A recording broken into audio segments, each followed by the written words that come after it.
គ្រោះរំជួយដីបានកើតឡើងនៅលើកោះគីអ៊ូស៊ូវេលាម៉ោង 4:27 នាទីរសៀលនាថ្ងៃអង្គារទី 28 កក្កដាម៉ោងនៅក្នុងស្រុកក្នុងកម្រិតរំជួយជាអតិបរមាបើគិតតាមមាត្រដ្ឋានរបស់ជប៉ុន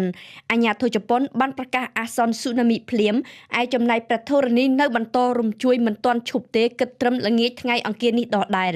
ផ្លូវថ្នល់ស្ពានត្រូវកាត់ផ្ដាច់ជាដុំអគារស្នាក់នៅជាច្រើនបានដួលរលំធ្លាយជាបំណែក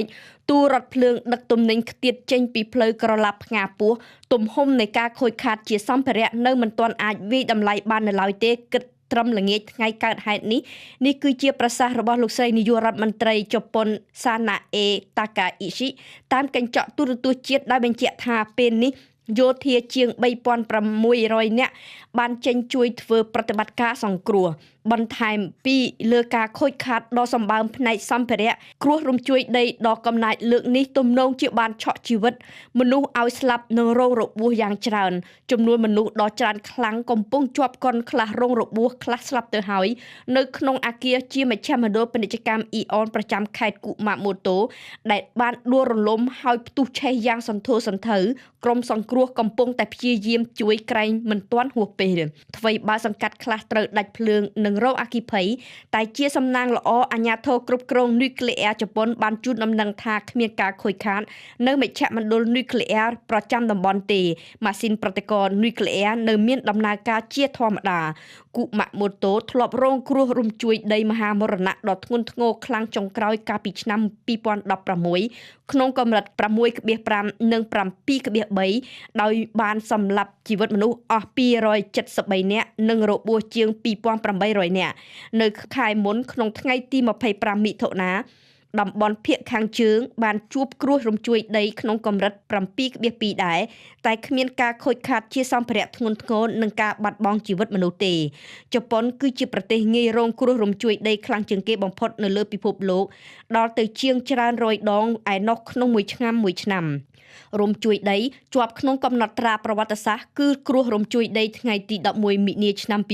2011 ដែលការនោះបានបង្កឲ្យមានជាមហន្តរាយនុយក្លេអ៊ែរនៅហ្វូកូស៊ីម៉ាសម្លាប់មនុស្សអស់ប្រមាណ 18,500 នាក់ទីក្រុងមូស្គូឆេះខ្លោចនៅក្រោមភ្លើងសង្គ្រាមនៃការវាយប្រហារដោយវងដ្រូន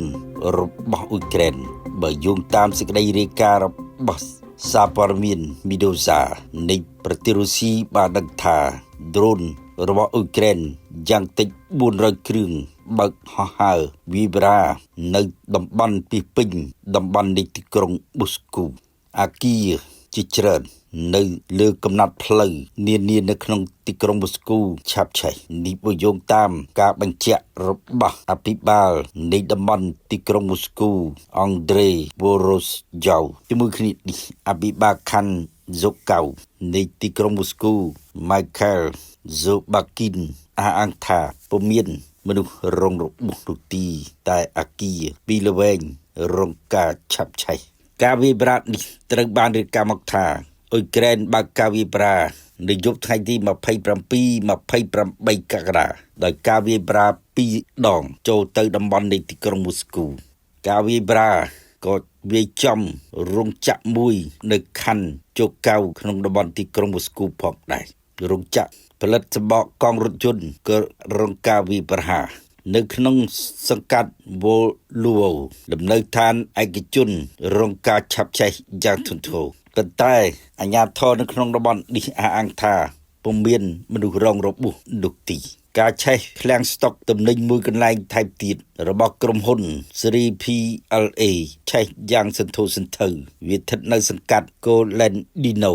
នៅក្នុងខណ្ឌប៉ូដុកផ្នែកមួយនៃតំបន់ទីក្រុងមូស្គូវាស្ថិតក្នុងរលកនៃការវាយប្រហារទី2នៃវងដ្រូនប្រទេសអ៊ុយក្រែនបណ្ដាញផ្សាយព័ត៌មាន Telegramឯករាជ្យមួយឈ្មោះថា Astra បានធ្វើសេចក្តីរាយការណ៍ដោយបានបង្ហាញរូបភាពនិងវីដេអូទទួលបានពីសាក្សីពីការឆេះយ៉ាងសន្ធោសន្ធៅនៅតំបន់ទីក្រុងមូស្គូនៅតំបន់មួយនៃឃ្លាំងស្តុកទំនិញនៃក្រុមហ៊ុន Vibery បានបើកប្រតិបត្តិការឡើងវិញ គណៈរងការឆេះឆាបប្រមាថថ្ងៃមកនេះប៉ុន្តែស្ថិតនៅក្នុងស្ថានភាពប្រុងប្រយ័ត្នបំផុតយោងតាមគេហទំព័រមួយនៃបណ្ដាញផ្សាយព័ត៌មាន Telegram ឲ្យដឹងថាតំបន់ជាច្រើនរងការវាយប្រហារប៉ុន្តែអាជ្ញាធរនៅក្នុងតំបន់ទាំងនោះព្យាយាមថាមិនប៉ះពាល់ដល់អាយុជីវិតមនុស្សនោះទីប៉ុន្តែរូបភាពនៃការឆេះយ៉ាងសន្ធោសន្ធៅត្រូវបានផ្សព្វផ្សាយតាមការបញ្ចេញរូបភាពតាម Telegram និងបណ្ដាញសង្គមអភិបាលទីក្រុងមូស្គូ Sergei Sobyanin និយាយថា drone ជិត400គ្រឿងបានសម្ដៅហោះមកតំបន់ទីក្រុងមូស្គូនិងតំបន់ជុំវិញទីក្រុងមូស្គូកាលពីយប់ថ្ងៃទី27កក្កដាអភិបាលក្រុងមូស្គូរូបនេះអះអាងថាកងទ័ពរុស្ស៊ីបានបាញ់ទម្លាក់ drone ទាំងនោះគឺបានបាញ់ទម្លាក់បាន81គ្រឿងដែលវាហោះសម្ដៅចូលទីក្រុងមូស្គូប៉ុន្តែมันបានអះអាងថាប្រជាជនទីក្រុងមូស្គូរងរបួសយ៉ាងណានោះទីហើយលំនៅឋានឆាបឆេះប៉ះពាល់កម្រិតណានោះទីនេះសម្រាប់អភិបាលទីក្រុងមូស្គូរូបនេះប៉ុន្តែប្រព័ន្ធការពារដែនការរបស់រុស្ស៊ីអះអាងថាបានបាញ់ទម្លាក់ដ្រូនរបស់អ៊ុយក្រែនបាន356គ្រឿងដែលវាហោះវាយបរាលើកទី2ម្ដងទៀតនៅរំលងអត្រាចូលថ្ងៃទី28កក្កដាក្រសួងការពារជាតិរុស្ស៊ីអះអាងថាការវាយបរាដោយវងដ្រូនរបស់អ៊ុយក្រែនជិត400គ្រឿងនោះអ៊ុយក្រែនបាញ់ផ្សាយភាយនៅពីពេញតំបន់ទីក្រុងមូស្គូនិងធ្លាយដល់ជ្រួយអបតិគ្រីមៀតំបន់អាហ្សូវដ្រូនរបស់អ៊ុយក្រែនដែលវាយប្រាយ៉ាងសន្ធប់ជាថ្មីម្ដងទៀតនេះគឺបាញ់ប្រាចូលលើគោលដៅខាងព្រំដែននៃប្រទេសរុស្ស៊ីទាំងអស់លើកលែងតែចូលទៅជ្រួយអបតិគ្រីមៀហើយក្នុងនោះក៏វាយចូលទីក្រុងនៃជ្រួយអបតិគ្រីមៀផងដែរតាមសេចក្តីរាយការណ៍បានដឹងថាដ្រូនរបស់អ៊ុយក្រែនដែលបើកការវាយប្រានេះមិនមែន400គ្រឿងនោះទេដែលសម្ដៅវាយចូលប្រទេសរុស្ស៊ីនិងតំបន់ក្រុងមូស្គូគឺលើសពី400គ្រឿងទៅទៀតគោលដៅវាយប្រារបស់អ៊ុយក្រែនចាប់តាំងពីថ្ងៃទី18កក្កដាមកនោះគឺវាយប្រាទៅលើទីតាំងភស្តុភារសំខាន់របស់រុស្ស៊ីឃ្លាំងស្តុកទំនិញដ៏ធំបំផុតនៃក្រុមហ៊ុន Wybery គេហៅថាក្រុមហ៊ុនយក្សនៃប្រទេសរុស្ស៊ី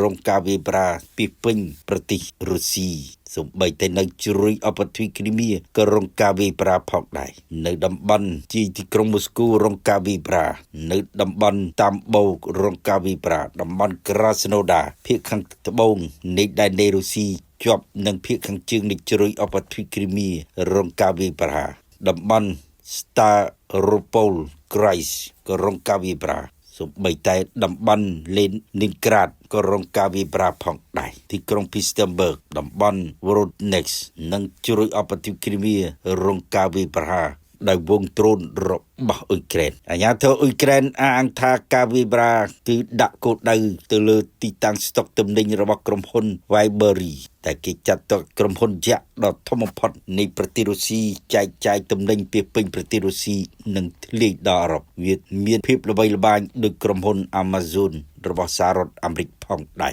ប្រតិបត្តិការ drone របស់អ៊ុយក្រែននេះគឺធ្វើឡើងតាម